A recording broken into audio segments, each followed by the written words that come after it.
Hello, God creatures. Welcome to my channel. I'm Frances Hayes Jones. Joining me for this video today is Patience Square and Grace Moore. Today is a total different video. As you can see, it's not my workout video. I promise you guys I will go right back to my workout video. But because we are in International Women Month, International Women Day, International Women Week, I decided to bring something special. So today we are discussing about parenting. Parenting in the 80s, 90s versus now. So us being kids, being raised by our parents, and then now we are the parents raising our kids. What's the similarity? What's the differences? How did it affect us and everything, all the juice. So I know it's a little long, 20 minutes. Hope you stay to the end because it's very interesting. Please join the conversation by commenting also and sharing.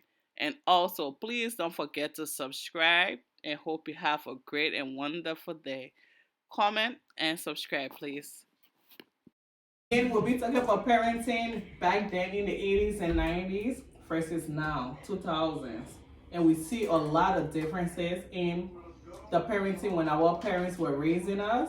And now that we get a chance to raise our kids, we see a lot of differences. So we'd like to talk about it and see if you guys also have the same experience of thinking. Let's go. So, Grace and Patience. What do you guys think about parenting as a whole? Yeah. So parenting is really hard. It is a challenge. I think one of the things that I learned really early on, when you're growing up as an African child, you're told when you have kids, you just know what to do. Like you kind of have the sense that once you have the baby, then you're a parent right away. I learned that the hard way. It does not work like that. You can't. You have the baby, it does not make you a parent right away. So you kind of have to start thinking more deeply about yourself, about your children, and how you want to raise them. So I think in general, parenting, when you think about like the 80s and the 90s, I think that's the thing. The 80s and the 90s, our parents had the same belief that if you have a baby, you're a mom, you're a parent. I think now in our days, being a parent is not just having a kid. It's a lot of other intentional things that you have to do. First of all, I can't relate. She doesn't have kids. She's just in this conversation by Just in this chance. conversation by chance. Okay, jokes aside, I'm a mother. Just have that one little girl. Parenting. Like she said, our parents believe the moment you get pregnant, you start having sex, you get pregnant, you already know what's next. Having my daughter and being a parent for the first time, I thought I knew. Honestly, I really thought I knew.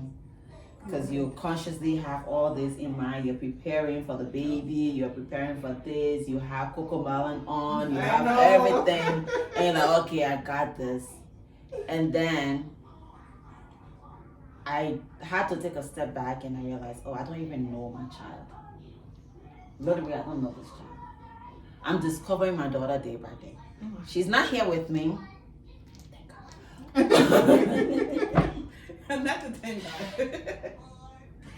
Yes. But even though she's not here with me, I'm still learning, Although you have the basic idea of providing for your child should have the needs, what to eat, a clothes to wear, the shelter and everything.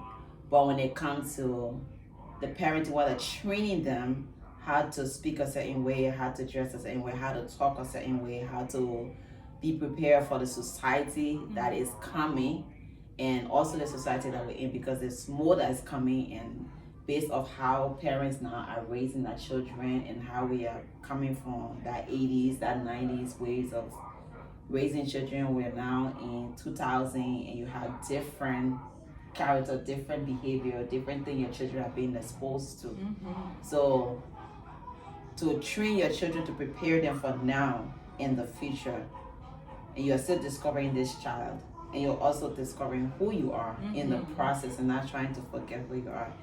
I like that because I think sometimes I always think about not raising children but raising adults, right? Mhm. Because ultimately our kids are going to be adults, Yes. and all the things that happen to them now is how they're going to show up in the world when they become adults, right? So if you raise, like an example you gave about your daughter not talking to you for a week and now she's expressing that she's upset with you, I think in that moment how a parent will respond, maybe like in the 80s, my African mom or whoever, or your African mom will be like, you're being rude, why you not Yeah. talking to me? And the response would be really harsh.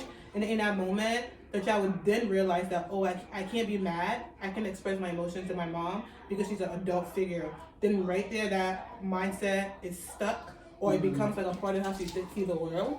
But if you're like, oh, I want to figure out what I did Yeah. to make you feel this way, you start letting your child know that it's okay to express Oh themselves. yeah. Then it becomes like, okay, so I'm able to express. But you obviously, the mom, your job then becomes to help her express it in ways that's more effective for her. But the fact that you even like allow her to like express herself and be mad at you, Oh, I did. and not be mad at her for being mad at you, girl, that's the difference. I That's had one to, of I the had to keep difference. apologize. I kept apologizing to her. Like, I'm sorry, trying to explain to her what it was. She didn't even pay attention to me. The moment she knows that mommy's on the phone, she just kicked the phone. Like, literally throw it away. And my fiancé goes there. She did this. It was so amazing. And I figured out, she sees that she's with him, she's happy, she loves him, that's her dad, she's having the best time of her life. The moment he picks up the phone, he told me, the moment he picks up the phone, because she knew that he was about to call me. Not only that she shoved the phone, she turned herself around and walked away from him. And then he called me like, oh, mommy's on the phone, and she didn't care. The moment we got off the phone, she came back to me. So at that So, time, she just wanted her She space. just didn't want to talk to me. She wanted her space. But I didn't stop like calling. I kept apologizing. And eventually, she just like, I literally have the picture for the first time she smiled at me after 2 weeks. And that's the thing with parenting back then and now, because back then, even me, I'm trying to learn now how not to beat my way in training my children. Because I was beaten for everything. I never expressed myself. Even when they ask you questions and you try to answer, there's a slap or a beating come right after. And it's like, you just asked me a question. I'm trying to answer the question. And they were like, why are you answering? If you're being rude, you can't talk back at adult, but you just asked me a question. To the point that now me as an adult, I cannot express myself. I cannot talk to people because I wasn't allowed to, when I was young, how to express myself. So when people ask me how I'm doing, or even if I feel irritated, I don't know how to talk. I just go in my room and just shut myself up, because that's what my mom used to do. Used to whoop me. Like when I'm upset and try to express myself, she will beat me, and then she would tell me to go in my room and calm down. So that's how I react now. I just go in my room and realizing that it really didn't do anything to me. It just made me be in a bubble and scared. So now I'm trying to unlearn that in my mind while trying to raise my kids. So it's like I'm fighting my own battle while trying to teach my children something that I know nothing of. I don't know how to express myself, so how can I train them to do that? Because parenting is just not about feeding kids, making sure they eat, because that's what our parents back then used to. That's what I think. That's what they used to think. You just gotta make sure they eat and they are educated. But it's way more than that. So right now I'm trying to like teach them how to express themselves, which I know nothing about. Teach them how to become, financially educated. I wasn't taught that. It's not our parents' fault because they weren't taught that too. So parenting is just a whole ball game that's like crazy. The expressing yourself, it just brings me back.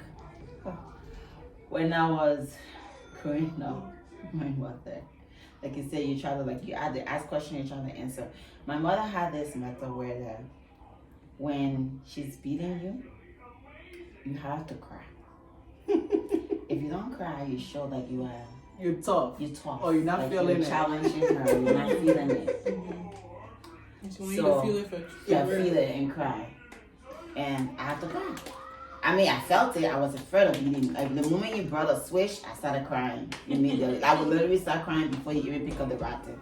So yes, but the expressing self, no, I didn't grow up expressing myself. I didn't. I was now that I express myself, it's so amazing. I had to unlearn everything that I learned. And one of the thing that happened that caused me to learn quickly was I got in a fight in high school. So when I was like high school in America, I got in for the first time like in America. So I had to quickly learn that I cannot express myself violently because that was my biggest thing. I didn't used to talk, very withdrawn to myself. You do something to me, I can't say anything, because if you say something to your African parents or to anyone, you are being rude. Oh yeah. You are being disrespectful. You can't even have a conversation or disagree with them. And so for the longest, it was just like that. It was just like that. And then I came to America, and somebody picked faults on me, and like that's the only way I know how to express myself, to hear you back, to fight back, that to tell you how I feel. So when I got in this fight, and the same mother who told me when I open my mouth and say something, I'm being rude, and didn't teach me how to communicate, because there's a difference like just talking and how to communicate effectively. So she didn't teach me how to. Now I got in this fight and I'm in trouble, and the possibility like if I keep getting in fight, I'm gonna get deported because I'm a immigrant. I don't have all of my documentation. She's still on the phone to tell me, oh, you know, you're in a different country, and over there the people they keep be fighting. So you gotta be able to talk, because you can't talk when somebody do something to you. You can't talk. And I'm like, I tried talking to you. is it not for me to talk? I can talk now. How do I talk? What do I say? Exactly. My biggest form of communication was eye rolls. I was very good at eye rolling. I would tell you how I feel bad. Like I would look at you up and down, if you're insulting your whole family, your whole generation. That was my biggest thing. But to open my mouth to say anything, I didn't know how to. You know, eye rolls, the least effective way, like not be violent, eye rolls. I won't be violent, I hit you. The facial I expression. mean, I will hit you to the point I want to see that you're not gonna get up to hit me back. It was just a thing. So now she's telling me I have to communicate. Well, how am I gonna start? What am I gonna say? Then I started communicating. I started forcing myself to talk. I literally had to force myself to tell somebody. If you do something to me, I had to tell you how I feel. Before, I would not say it. I would keep parting it, or I would keep allowing the disrespect. I would keep allowing the being my space or saying whatever to me, because I didn't know how to say it. So I had to force myself to talk. Now, even forcing myself to talk, it's considered rudeness, because I didn't know how to communicate. Yeah. Because communicating is one thing, but the way you put it is another way. Then you're being misunderstood, and then you are just saying whatever how you feel. Like I had to start learning how to use my words appropriately. What kind of word to use? I had to watch video, and like I would go on inspirational on YouTube, watching videos like how to communicate. And then when you master that communication and you come across other Africans or your parents, or you're too expressive. Oh yeah. So you can't win, right? No.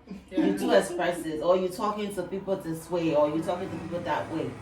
And like, where do I balance? And I had a mixed bag because my mom is a very communicative person. My mom has always like read a lot of books.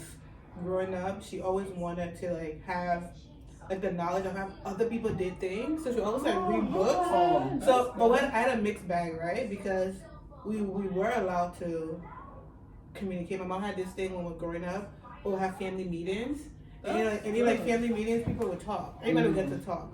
I guess the only other part that it was great, right? Because when I think about that, I was like, oh wow, that was a great practice. It gave me like the practice to like say things how I felt. That's So I a think good part.